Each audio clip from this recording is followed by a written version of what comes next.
Okay, so welcome everyone to this new episode of EagleFly, the experimental debugger. Today, we will continue on the learning of IA32 architecture and the Intel 64 architecture. And as we found out on last streams was that these two architectures are in essence totally different. And yeah, so what I like to do is to open the IA manual, which is this one. And please, if you have any questions, feel free to ask them on Twitch or Twitter on YouTube, and I'll be there to answer. So please feel free to ask them whenever after the stream has ended, please. And that's it. So let's see what we left off so we can continue. We finish on, well, I mean, this is basically like an intro. I mean, this is not even the real thing because this is just like a brief explanation of the architecture. It's not explaining in detail like all the stuff that's going on there, you know. For example, in floating points, we don't know exactly how those numbers gets normalized, you know. But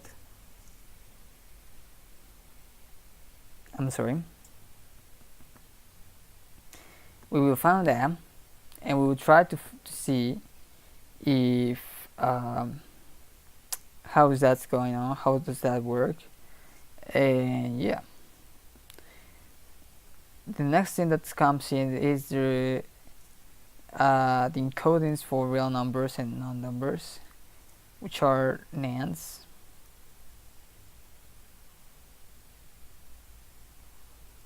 So let's see.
Okay, so this is interesting because now this assures the thing that we were thinking on the last stream. The basically for the normalized values, since the exponent is set to 0, the value itself, it's gonna go it's way less, well, the significant is gonna be way less than normalized finite, I mean, so for example, a positive denormalized finite is is it's tinier than a normalized finite, which is interesting, and the equally is less positive. Yeah, it's less positive, and equally the normalized finite is less negative than the normalized finite negative.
So that means that the normalized finite is going to be, since it doesn't have an exponent, and it's just composed of a fractional part, not an integer at all. It means that the number itself, it's a fraction that's less than 1. You know, and normalized finites, since they have exponents that go up and down, they can be even less than the normalized finites, and it can be more than normalized finites because the exponent lets them to move around 127 bits to the left or to the right, you know.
The sign of a zero may indicate the direction from which underflow occur.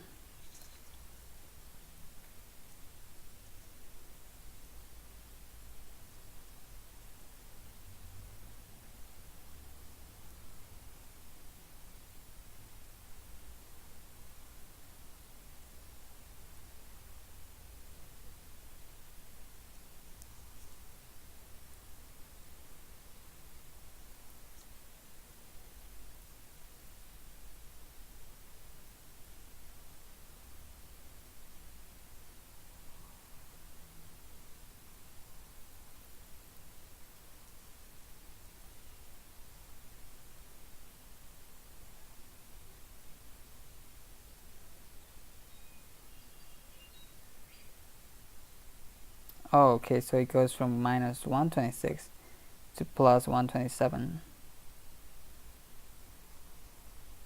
So it goes the other way around.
Okay, so underflow, I mean the normalized numbers are mainly used for underflow conditions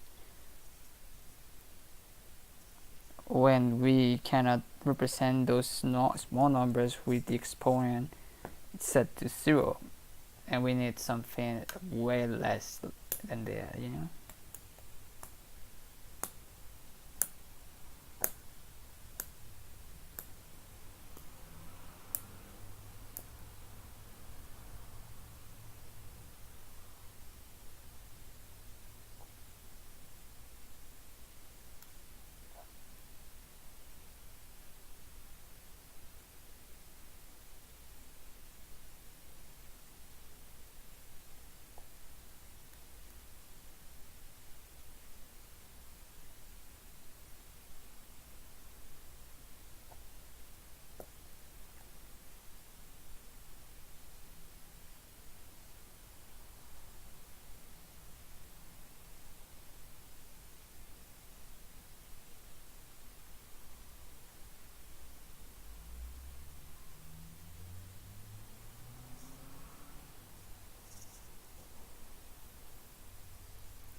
So rather underflow is the technique that's used for denormalizing a number. Oh,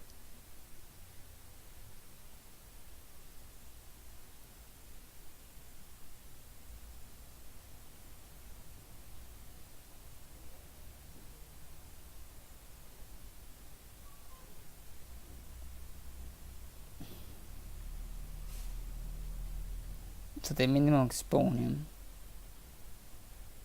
it's minus 126.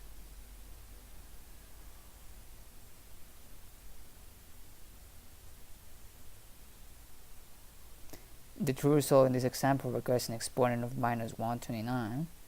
In order to have a normalized number, since minus 129 is beyond the allowed exponent range, the result is denormalized by inserting little zeros until the minimum exponent of minus 126 is reached. Okay, so if we have something like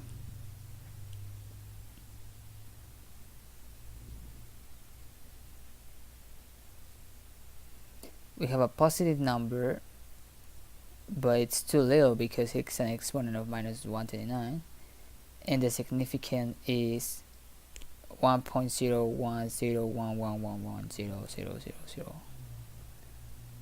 and the normalized it's minus 128, and then it's 0,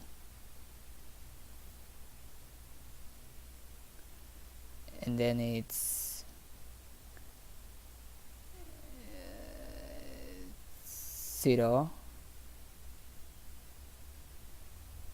Oh, okay. I see the thing that's going on here. So yeah, imagine that we have minus 129 and that number, and you know it has some kind of significant values there, you know. In this case, nothing was lost, thankfully, because most of the bits were um, in the top part. So in the highest bits, in the most significant bits, we have 1 0 1 0 1 1 1, a lot of zeros, and this is an exponent of minus 129. And if we start to add zeros, we can start to get the value to an exponent that it's readable, or to that can be encoded into the exponent. You know what I mean? 126 0 0 1 0 1 0. So yeah, the one that we need, it's the normalized result, because now the value is too little, so it cannot be used at all.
Okay, so we can know whenever the normals are created, and it's with the floating point underflow exception, which is #u.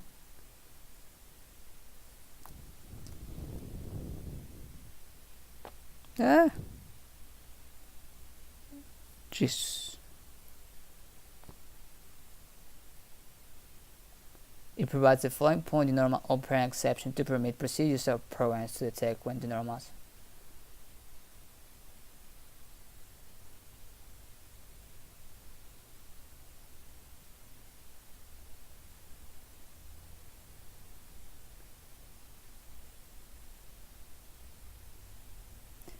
Okay, so it's another exception that's called the floating point denormal operand, which is basically when we use a denormal as an operand, basically, in another series rule.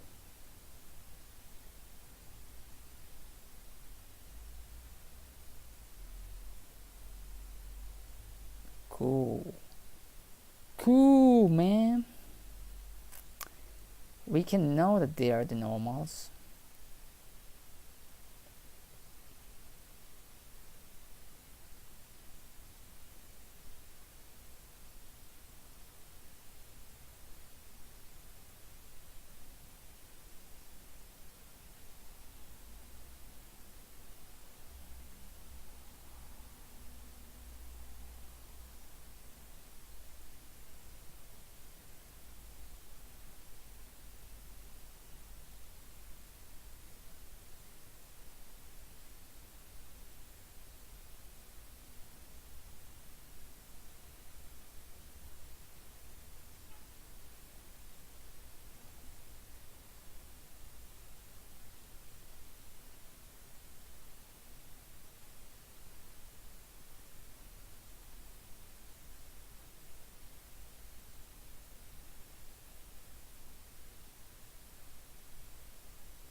So comparisons are possible with infinites.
So it goes to 127.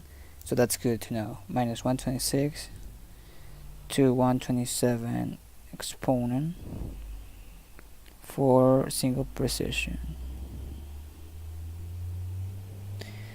And yeah, if we go upper than 127, then we overflow, and that means that we have basically an infinite number.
Oh, okay. So wait a second.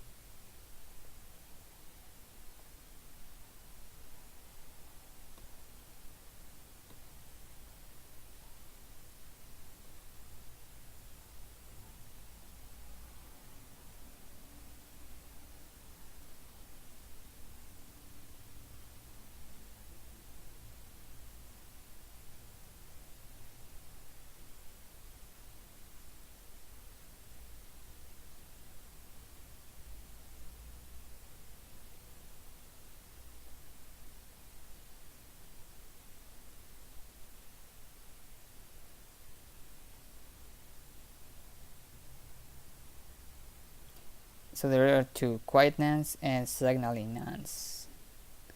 A Q-ness is a noun with the most significant fraction bit set. And S-noun is a noun with the most significant fraction bit clear.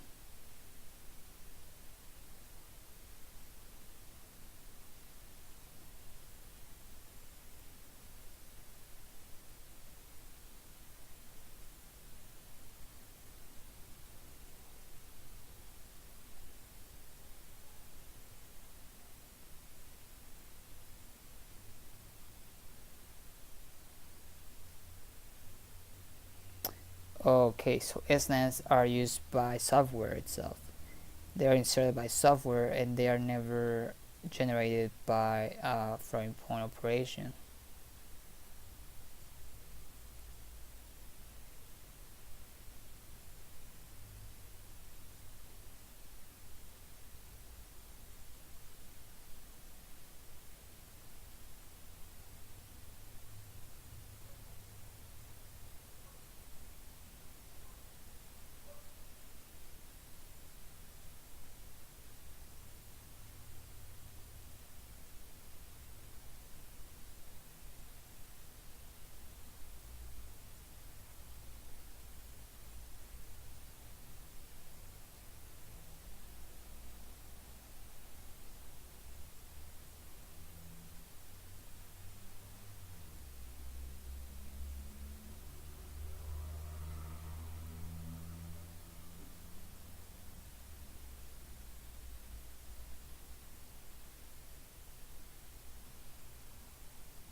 my god.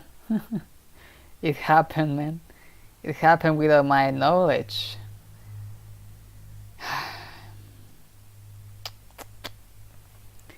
You never know, man. You never know these days. When an update's gonna come and really change the day. You never know. This time was Lenovo Solution Center, which was looking for testing the hardware itself, and sometimes it can be Windows itself, you know. Oh my god. Okay, so whatever. So now, yeah, okay, so this is interesting because we can use NANDs for storing data, you know.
So this is interesting,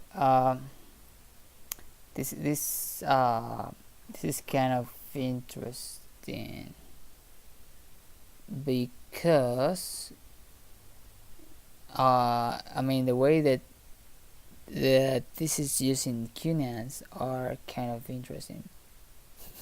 Yeah. I don't know. I mean the point here is that to speed up debugging,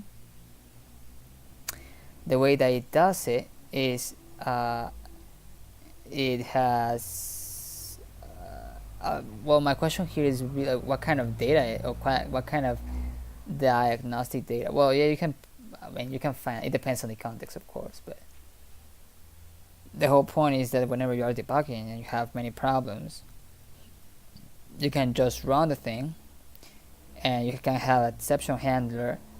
You can write an exception handler that basically whenever it pops up and tells you that there's an error there, it injects the QNAN so that the program can continue executing, and the QNAN is going to point to a place in memory where you're going to have these diagnostic data, as you call it, whenever, I mean, something, I guess, useful, if you can have something useful that you can get, which is, I mean, some kind of, I mean, sometimes it can be, sometimes I don't think it's such reliable, I guess.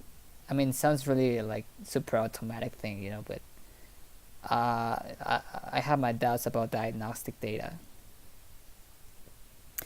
But I mean, the whole point, I mean, the thing I like about quiet nights is that if you wanna not imagine that you're debugging something, and I don't know, you're running this stuff, and I don't know, I'm gonna put a breakpoint right there. I'm debugging that stuff, and imagine that the breakpoint is an exception instead, so that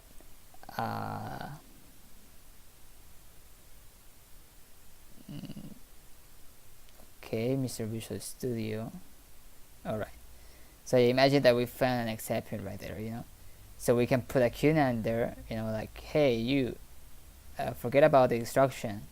I put that this is the result, it's a QNAN, and I just continue. I mean, it's way much simpler, and it's I guess it's something there that you can do.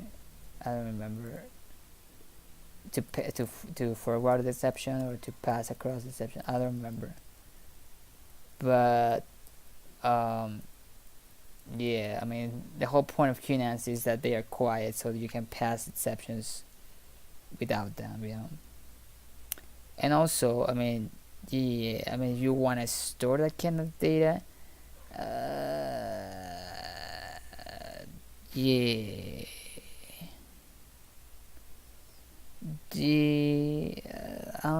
Well, I don't know. I mean, I've never done this kind of stuff, but probably, probably can be useful.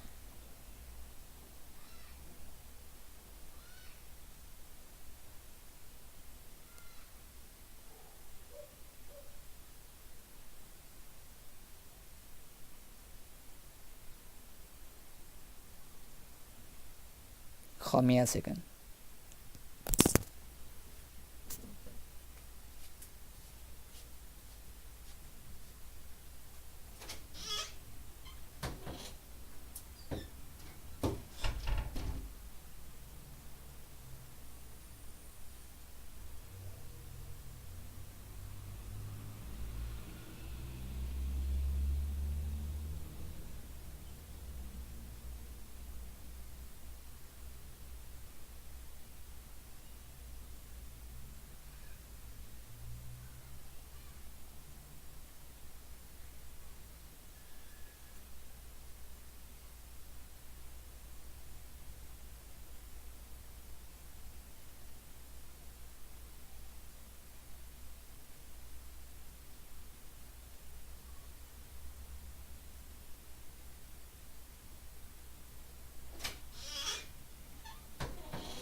Ese era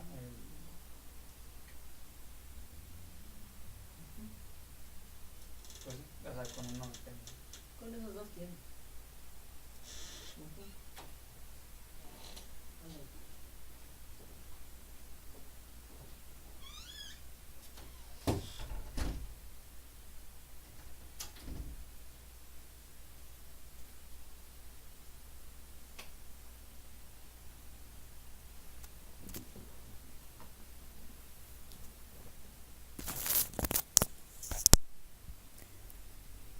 Okay, first, I'm sorry uh,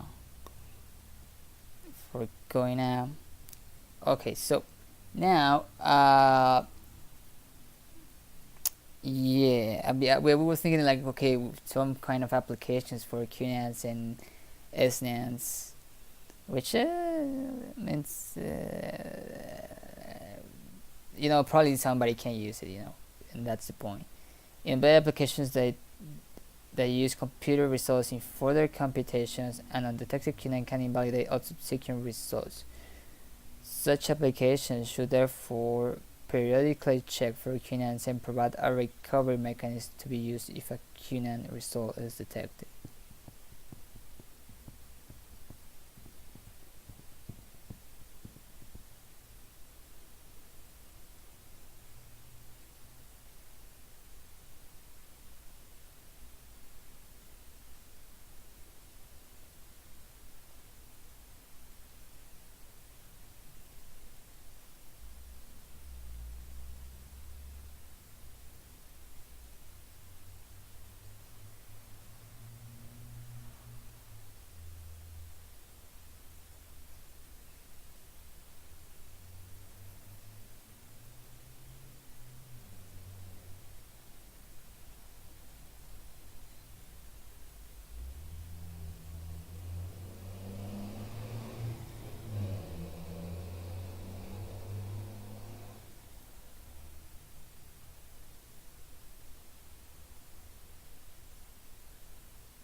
So there's an special that's a keyname floating point indefinite that basically it's like a keyname but with a bit set that the sign has to be negative. It has to be all set to ones in the exponent. The integer has to be 1. The first most significant bit of the fractional part has to be 1, and the other bits have to be 0. Okay. Okay. So now, where is it?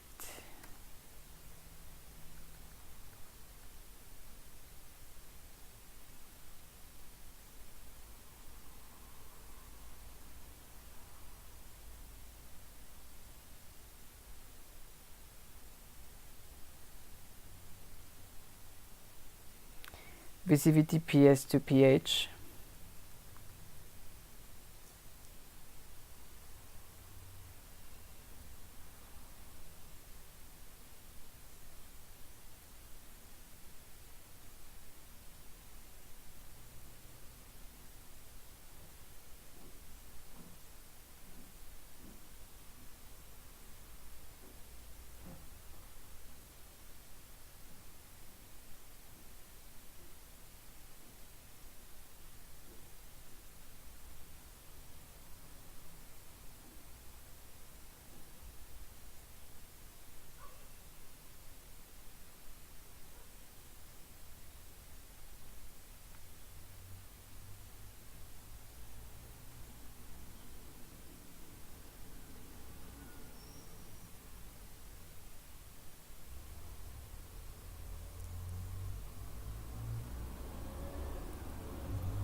So rounding, yeah, exactly, the result is less than the last significant bit set.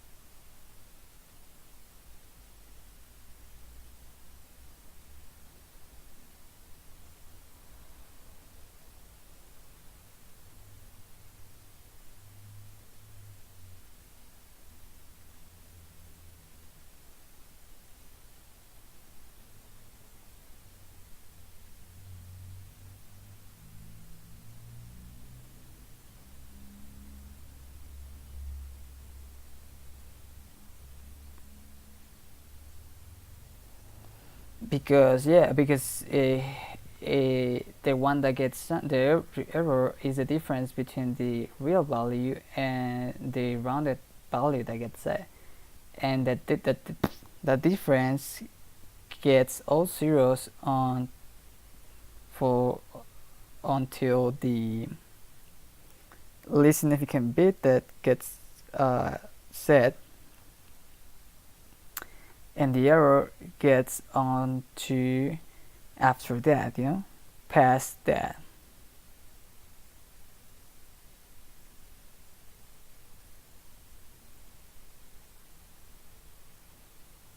So the maximum rounding error that can be, it's 0.5 on the last significant bit, or the least significant bit, sorry.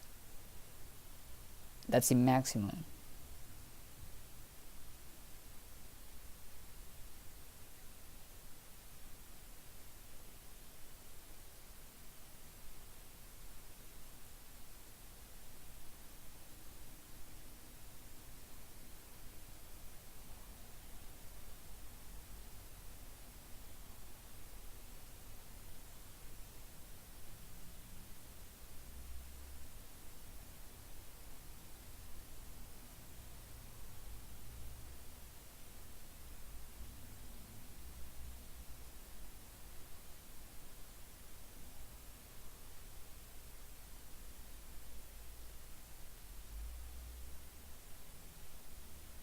So there are four modes for rounding.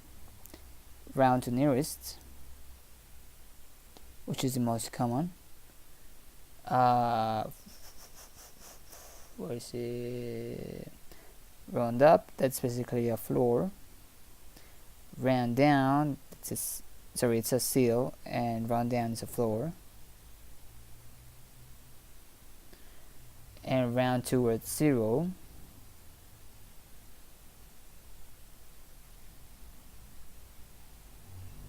So that's basically like a truncation.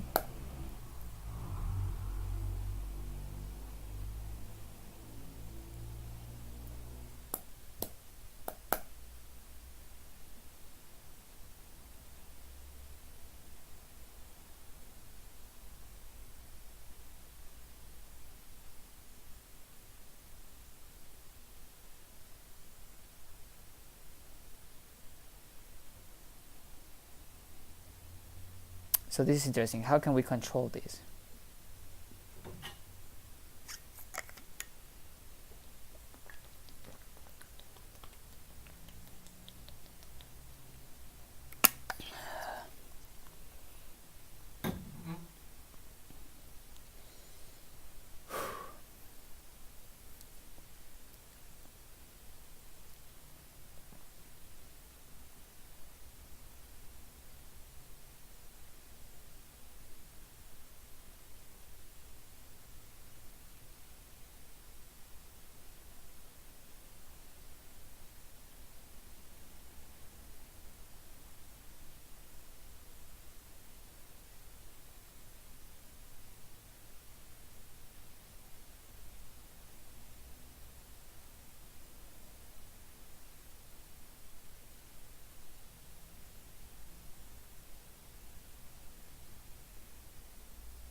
If two values are equally close, the result is the even value.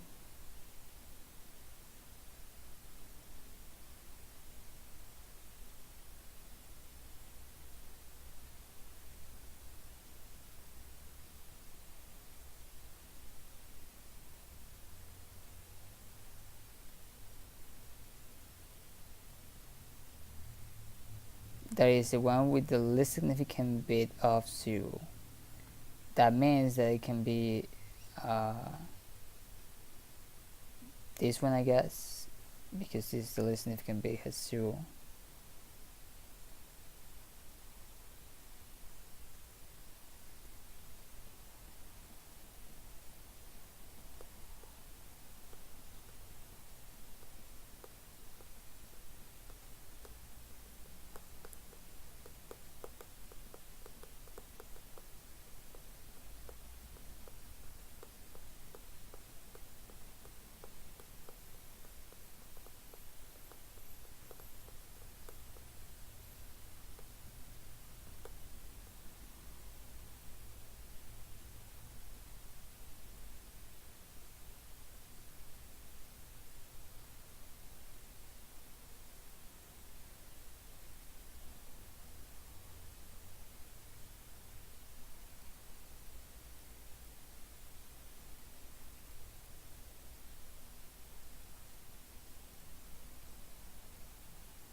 And yeah, the truncation is not greater than the absolute value to than the infinitely precise result.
So the random result is an inexact result. That's true. And we can know when the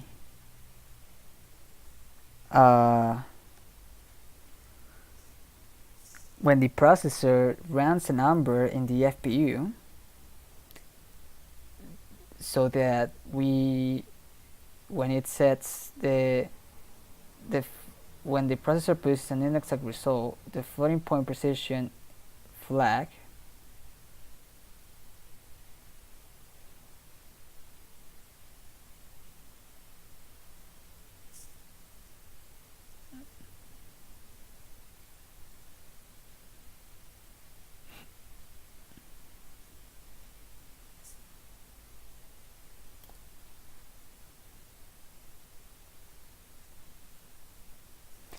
and it's the exception P.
Okay, cool. So we have two registers that control the running control fields. One is in the x87 FPU control registers on the bits 10 and 11, and in the MXCDSR effect register, which is the bits 13 and 14.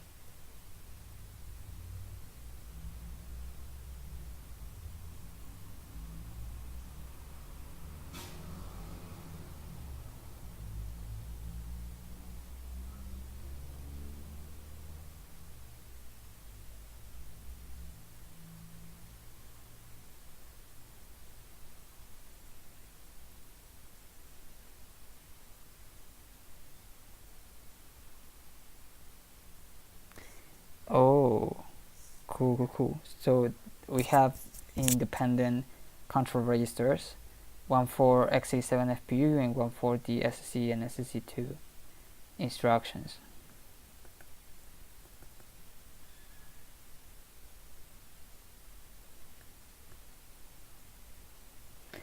That's important.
convert to precision, double precision, convert to single precision.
So this looks pretty much similar to the kind of exceptions that we got from the exception handler, from the Windows exception dispatcher that we had before. It basically returns this data, you know.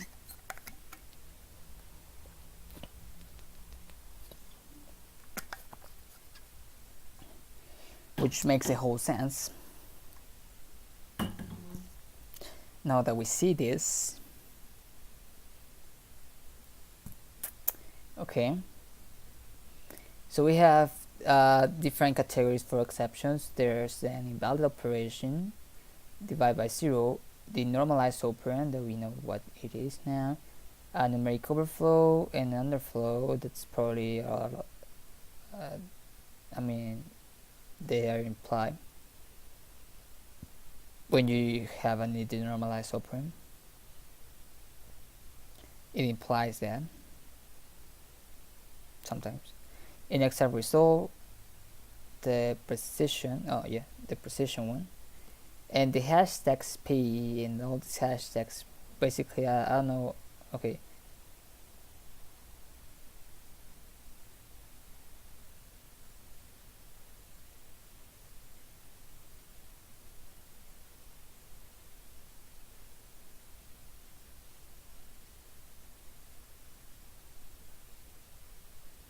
Okay, so they are not assembler mnemonics. Okay, that's good to know.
So they are pre-computation exceptions and post-computation exceptions. Numeric underflow, overflow, and precision exceptions can only be known when after be computed. But divide by 0, you can know if any operand is 0. A denormal operand exception is if you see a denormal number as an operand. And an invalid operation, I don't know, well, it's something more generic, but it can be many stuff, I guess. But you can know pre-compute it. You have IE, CE, OE, UE, DE, and PE. Okay, precision exception, denormal exception, underflow, overflow, 0, and invalid. Okay, that makes all sense. And you have the bits and the masks.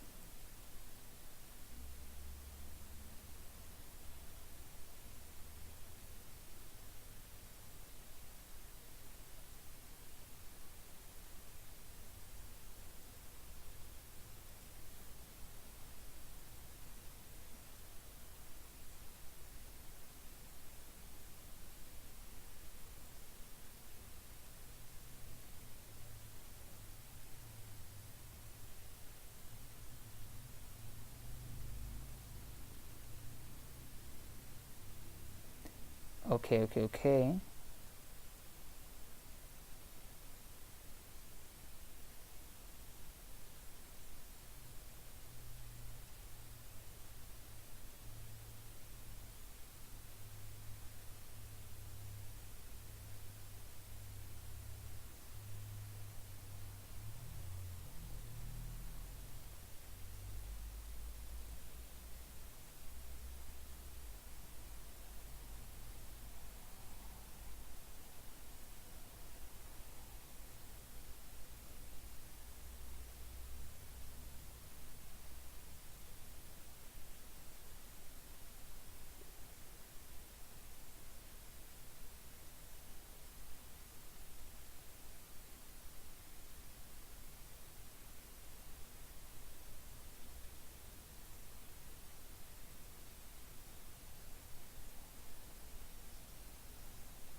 figure A4.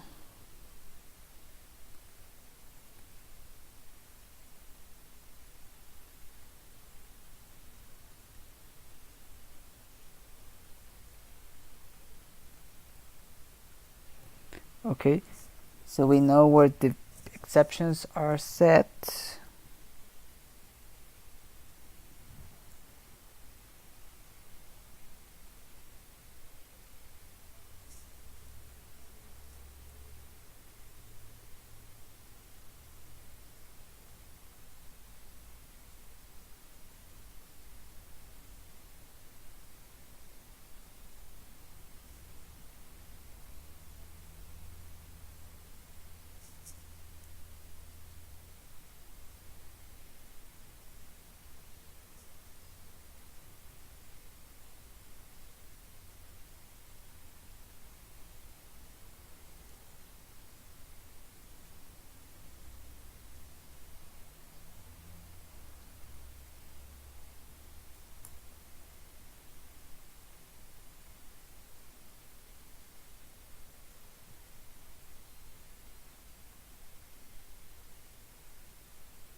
Okay, so there are specific exceptions that can be signed off for specific instructions, floating point instructions.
Okay, so it makes an XOR.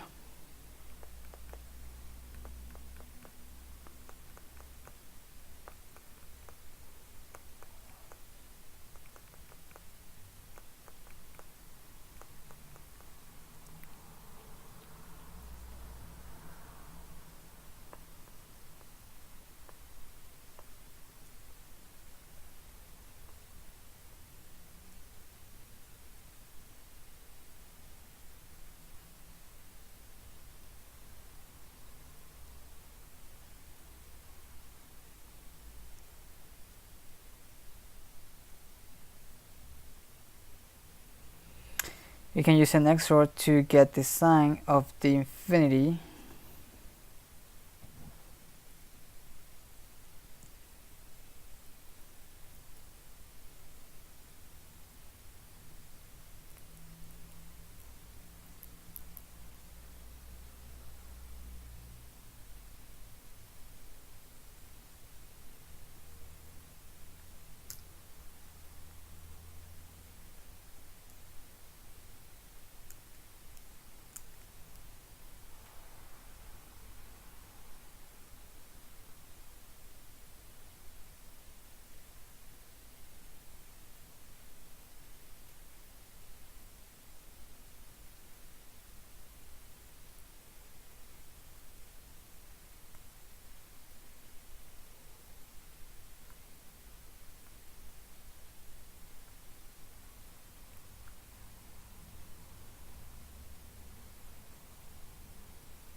The absolute value of x greater or equal to 1.0 times 2 to the 128 power.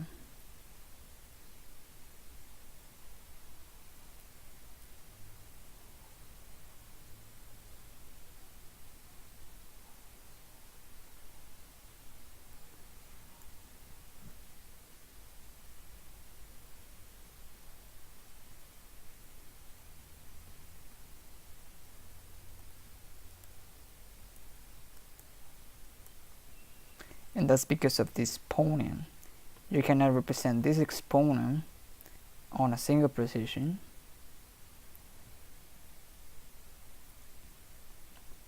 And you cannot represent this exponent on a single precision.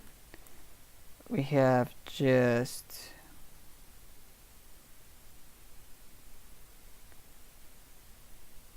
eight bits, which is 256, 11 bits, and 15 bits.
Okay, so they are handled different on SIMD rather than on the x37 FEU.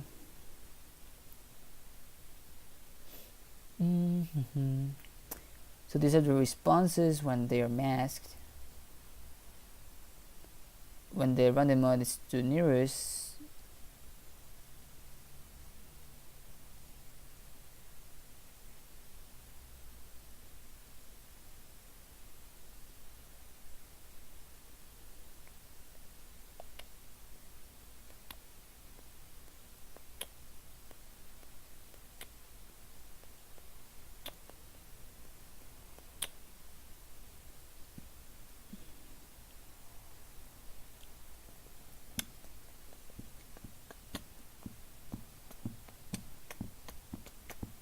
okay. So if it's to nearest and the sign of the true result is positive, you go to positive infinity. And the opposite comes by when negative is the response, it's negative infinity. When you round toward negative infinity and the response is negative, it goes to negative infinity. But if it's positive,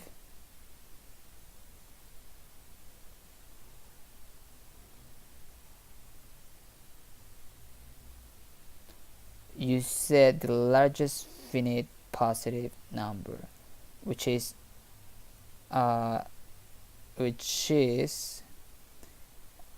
which has an bias exponent that is -1, and it has all bits set on the significant. Alright, and if we towards plus infinity, then yeah, you have a plus infinity, and if not, you get it to largest finite negative number. Okay, if it's towards 0, it rounds it to the largest finite positive number or its largest finite negative number. Okay,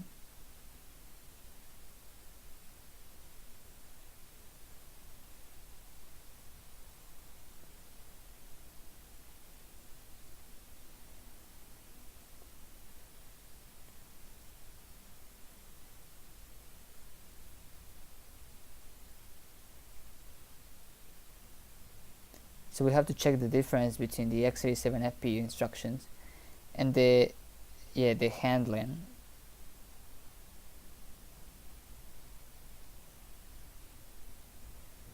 So to see if they remain unchanged or a bias result is stored.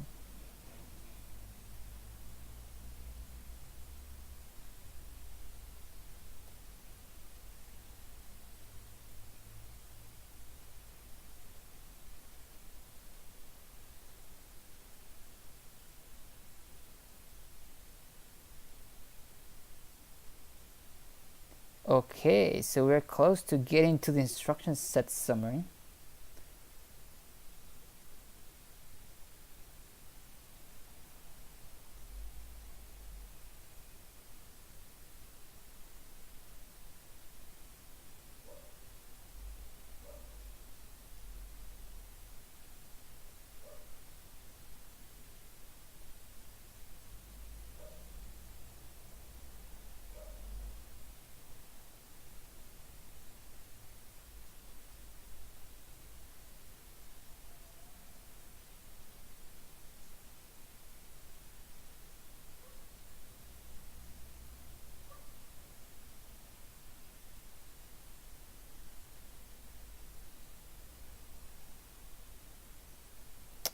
Oh, this is so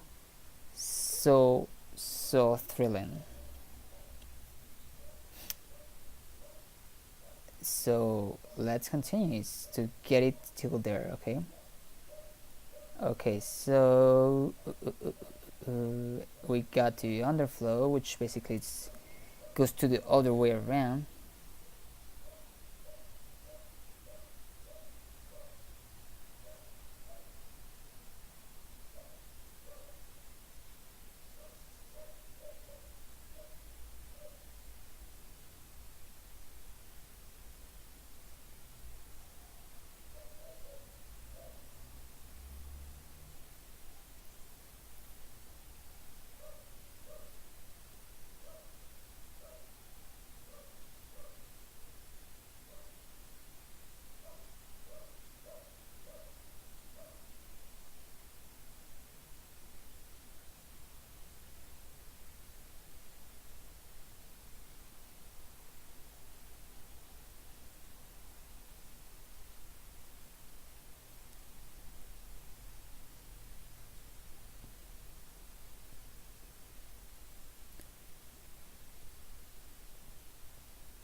Which of these events causes an underflow exception to be reported?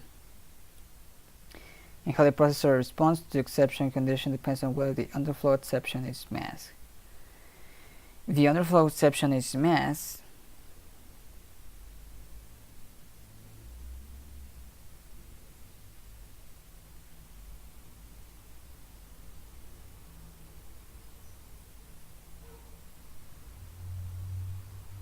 only when the result is both tiny and inexact. The processor returns a correctly signed result whose magnitude is less than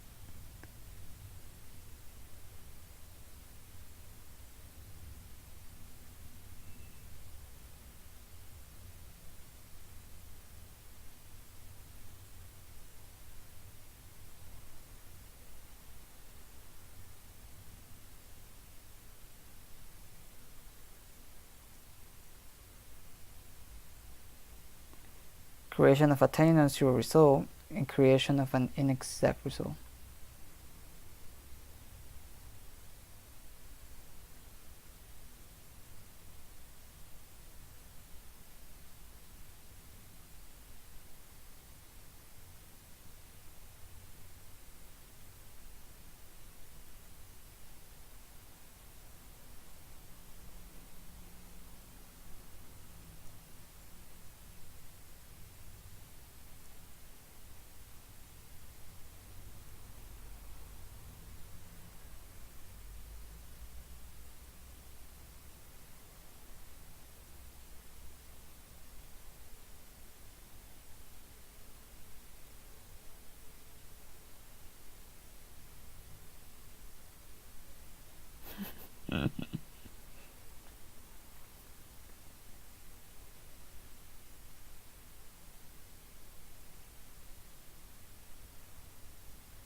If an unmasked numeric overflow or underflow exception occurs, and the destination operand is a memory location, which can happen only for a flight point store, the exact result condition is not reported, and the C1 flag is clear.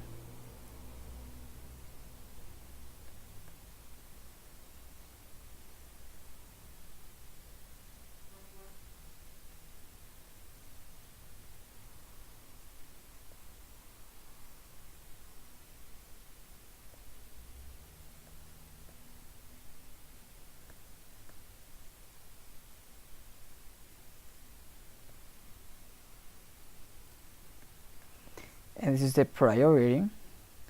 Now let me understand the underflow, because I want to see how this inexact worked.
The underflow exception is reported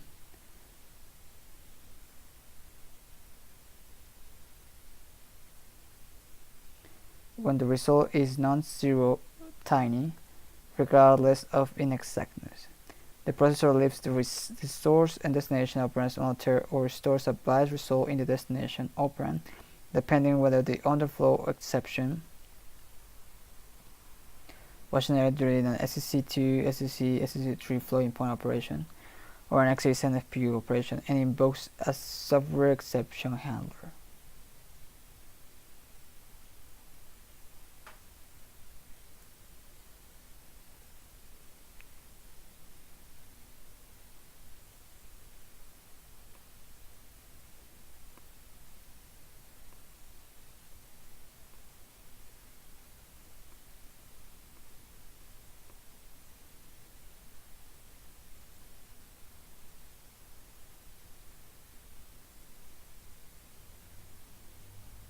Okay.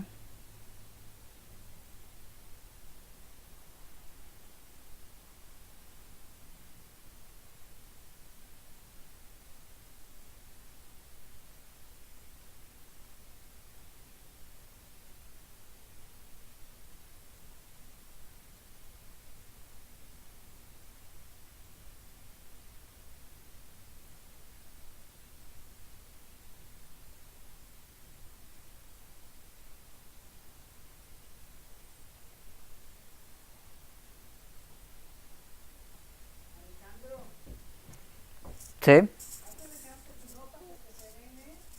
Hold on. Ya voy.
Okay, so hold me a second. uh I will, I need to grab my clothes because I had to wash them, so hold me a second. Well, it's not a second, sorry, but it's gonna be like 10 minutes.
Alright, I'm back here.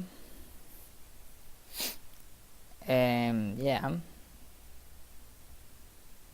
sorry for the delay. So yeah, so the thing that we were dealing on with is yeah, I mean, so what we know about this is that there are many ways that exception handling can happen for floating point instructions. And it depends. And you can call a software handler, a software exception handler, with if you have a mask, or you can let the hardware processor to handle it itself. And yeah, I mean, it all depends on whether what you want to do with it. It all depends.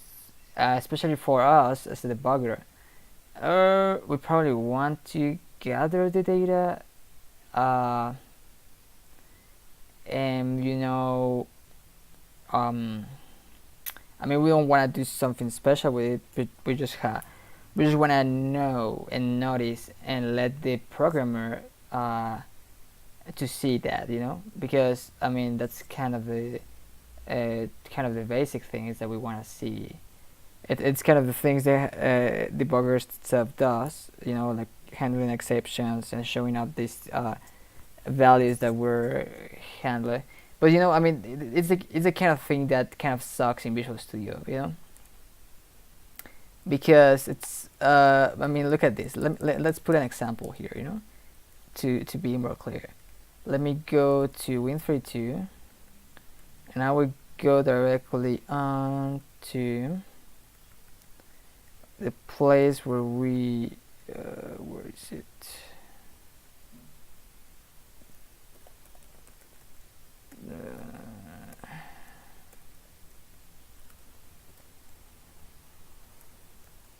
I don't know. Here you go. I don't know, something like here, and say something like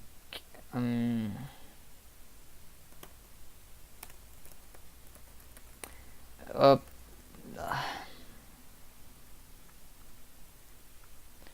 it can be this, or it can be,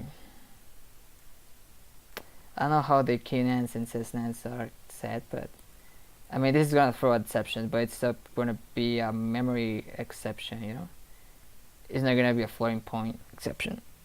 But it doesn't matter, because we don't care too much about,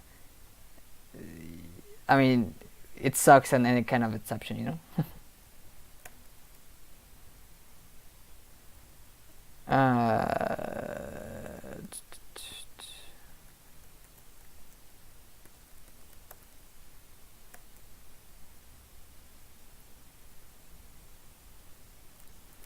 So if we go back and run this, well, and we take this out, boom, this is the exception that Microsoft Visual Studio Debugger gets us.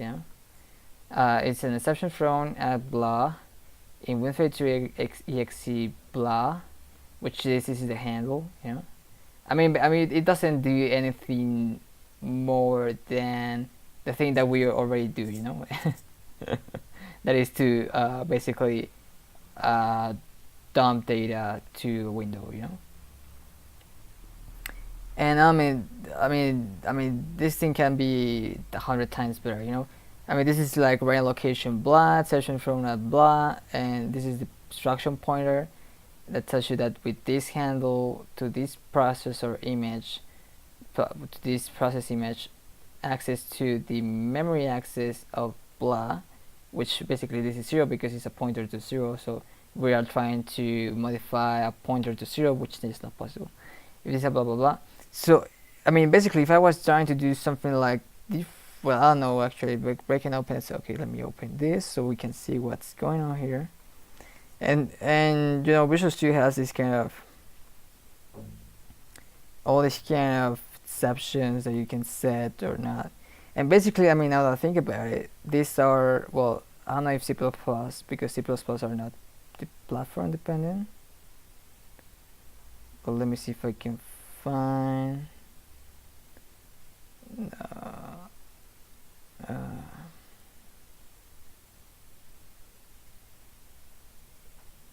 these are all C++ ones, so we don't care. GPU, JavaScript, Win32. Where are the processor exceptions? Do we have control of them? Control break, Control C, access violation. These are Win32s. Here they are. But these are Win32, and I mean I don't see them. We can set it then. Floating point inexact result, invalid operation, overflow. Where is the underflow? These are the normal operand. These are all the things that we are looking right now, you know, and they are not set. Array bound succeeded. I guess we can set that also. I don't know how reliable it is, but you know, they're there. And also, I mean, yeah, because I mean they are exposed as Win32 exceptions, but really they are processor exceptions, you know, and that's kind of interesting.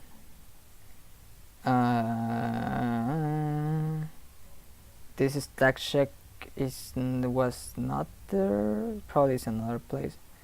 There's an integral division by 0. These are integral overflows, privileged instruction. There's a stack overflow, never to locate DLL, ordinal not found, good, entry point not found. DLL initialization fail, flowing point SSC multiple flows. Okay, this is pertinent for flowing point. There's our multiple traps, assertion fail, module not found, procedure not found. Okay. We have all that. Oh, Win32 exceptions not in this list. Okay, good to know that they are exceptions not in this list, but what are they, you know? Please, Mr. Visual Studio, can you tell me what are they? I mean, Jesus. I mean, and the point here is that, okay, let's go back and we run it. Boom. And we got it. But the point here, I mean, I don't want this kind of window thing. I mean, the point here was like, it's good that you got the exception, yeah, that's good. But let me do something with it. Let me, one, I can handle it, or two, let me tell, if possible, of course, I don't know if it's possible, but let me tell the processor that you want to handle it, you know. Basically, there's the two things that we can do with that, you know. I can handle it, or let the processor to handle it. Or also, we can have our own handled exception, you know, because that's the whole point of it, you know. We can have our software exception handler that comes up with the debugger and let it go. That I don't know if it's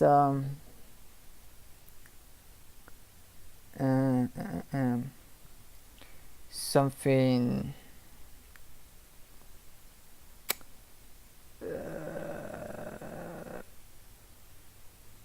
I mean, we can do it, but yeah, we have to understand how to do it and what does the user need from those exceptions, you know, because it's not just like, oh, I want to handle it and I'm gonna handle it, that's whatever, you know, because I mean the whole point of the debugger process with exception handlers is more like to expose that there was an exception, but expose it in a more like useful way, not just like saying, oh, blah and blah.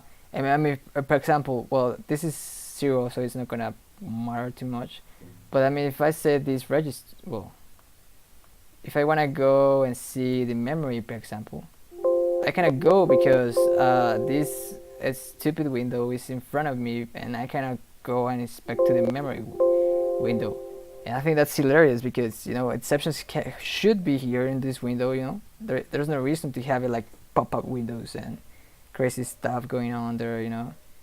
Like, okay, I copy the thing, I copy this, I can go to memory, I can copy it, I can look at it and say, oh, you know, this is the actually, and now I don't remember what what was the thing I copied. I remember it was the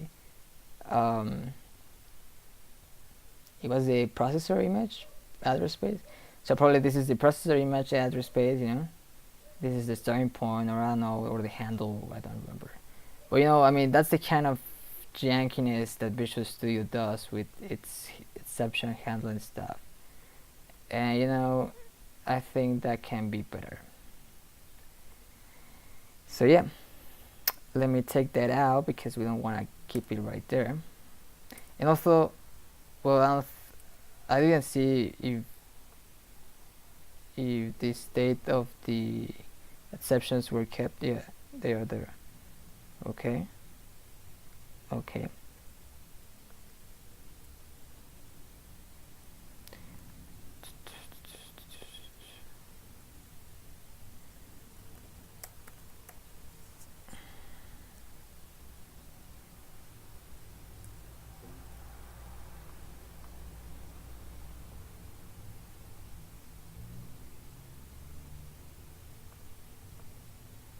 And these are also exceptions. These are processor exceptions.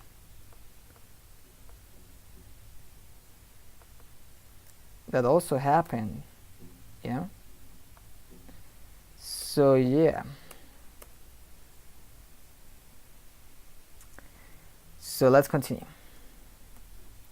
So we know how floating point exceptions are handled now, depending on different situations.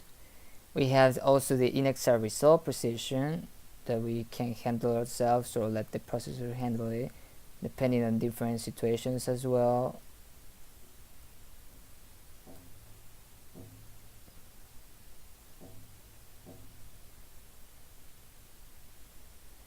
The processor sets the P flag, starts a run result on the destination. The current rounding mode, blah blah blah. The extra results when extra result occurs and the mega overflow or underflow has not occurred, the P flag is set. The random result is stored in the destination.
See the following sections for information regarding the next result exception. When detected while executing x37 FPU or SEC, SEC2, SEC3 instructions. It's an X8.56 in extra result precision exception hashtag P or divide by 0 exception hashtag C. Floating point exception priority. Okay, this is important. The processor handles exceptions according to a predetermined precedence. When an instruction generates two or more exception conditions, the exception present sometimes results in the higher priority exception being handled and the lower priority exceptions being ignored. For example, dividing an SNAM by 0 can potentially signal an invalid operation exception due to this non-operand and a divide by 0 exception. Here, if both exceptions are masked, the processor handles the higher priority exception only, the invalid operation exception, returning a QNAND to the destination.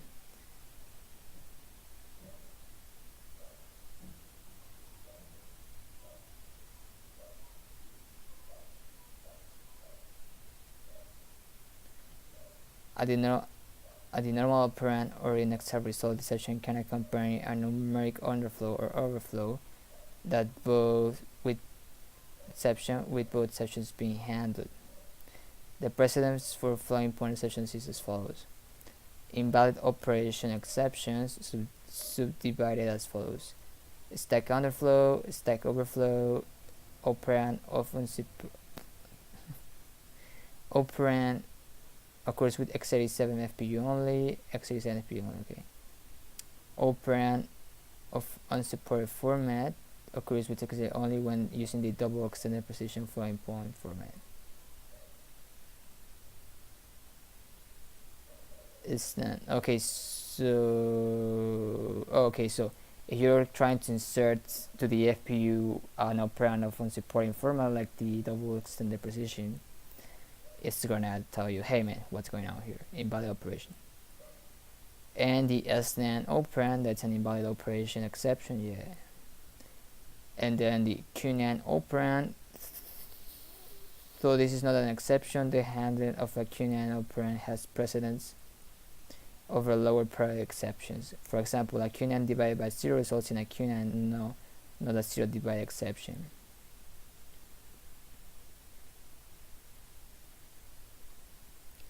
Any other invalid operation exceptions not mentioned above, or a divide by 0 exception.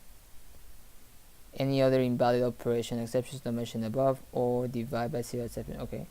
The normal operand exception, if masked, then instruction execution continues, and a lower priority exception can occur as well.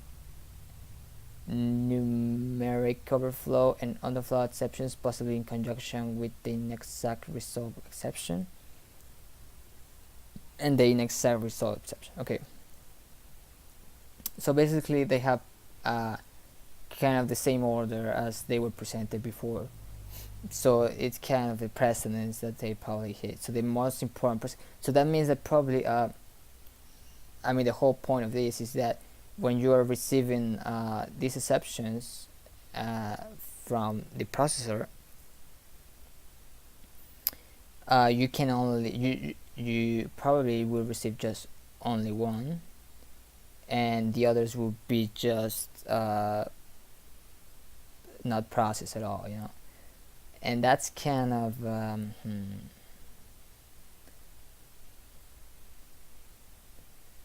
or does that happen only when you use a mask?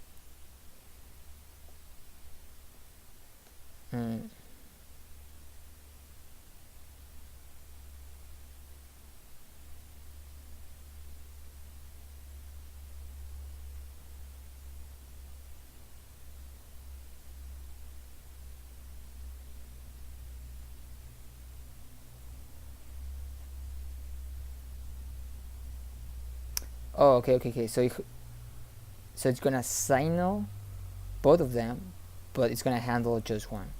So that means that this kind of thing implies that it's kind of, when you want to handle all of them, when it happens, it's probably good to have a software handler so that you just unmask all of them, you know, and so that you receive all the exceptions, and then you handle all of them accordingly, you know, as you want them. It can be, I guess.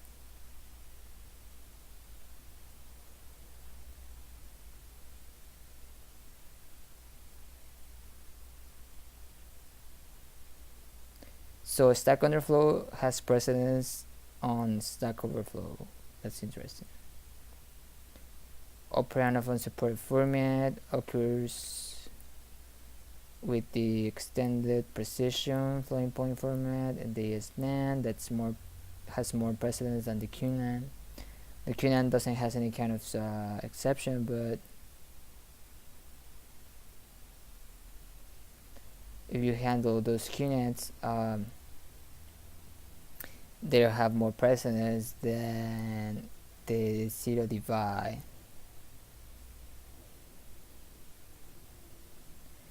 The normal operand exception if masked and instruction execution continues in lower operand exception. So if they are on the same level, probably they are all handled. Probably. Invalid operations, zero divide, and the normal operand exceptions are detected before a floating point operation begins. Overflowing and underflowing precision exceptions are not detected until a true result has been computed. When an unmasked preoperation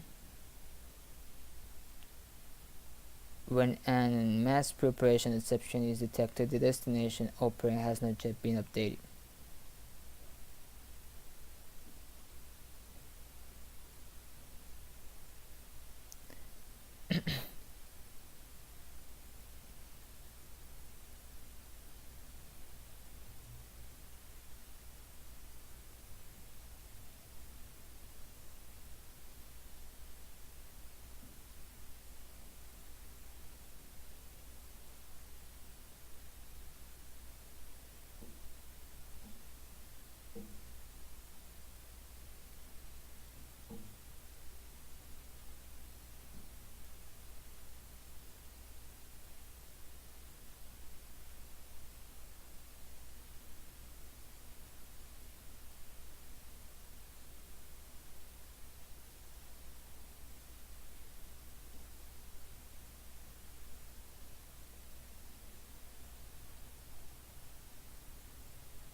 Okay,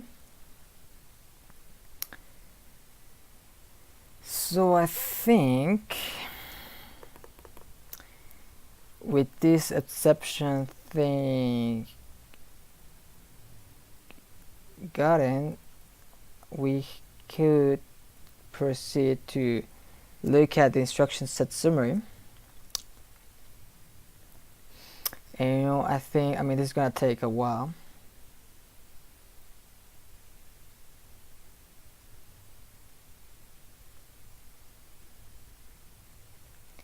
Oh yeah, these are the instructions. So yeah, I think we're gonna look at these instructions on the next stream. For now, I think I'm gonna stop here. And please, if you have any questions, feel free to ask them and on YouTube or on Twitch or on Twitter, and I'll be there to answer. For now, I think that will be all. And yeah, we will continue this adventure on the next stream. So for you to catch it and stay along with us. With that said, I'll see you all on the next stream.